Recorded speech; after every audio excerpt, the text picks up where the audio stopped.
नागपूर जिल्ह्यातील औद्योगिक आणि कृषी क्षेत्रासाठी अत्यंत महत्त्वाचा ठरणाऱ्या फर्टिलायझर कॉम्प्लेक्स प्रकल्पाच्या उभारणीसंदर्भात भाजप आमदार डॉक्टर आशिष देशमुखांनी मुख्यमंत्री देवेंद्र फडणवीसांची भेट घेतली।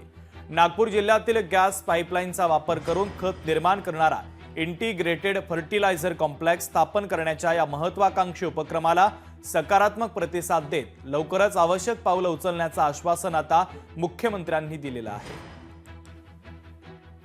खत निर्मितीचा कारखाना व्हावा यासाठी काल आम्ही सन्मान्य मुख्यमंत्र्यांची भेट घेतली।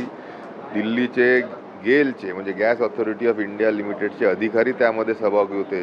त्यांनी ह्या फर्टिलायझर कॉम्प्लेक्समध्ये इन्व्हेस्टमेंट करण्याच्या संदर्भामध्ये सकारात्मक भूमिका घेतलेली आहे। डिफेन्स आणि एक्सप्लोजिव्ह इंडस्ट्रीला लागणारा वेगवेगळे अमोनियम नायट्रेट सारखे जे पदार्थ आहे त्याची निर्मिती होऊ शकते, अशी ही विदर्भाच्या अर्थक्रांतीला चालना देणारी इंटिग्रेटेड फर्टिलायझर कॉम्प्लेक्सची संकल्पना खऱ्या अर्थाने घरात अर्थावर यावी यासाठी सकारात्मक पावलं नक्की सगळेजण उचलतात।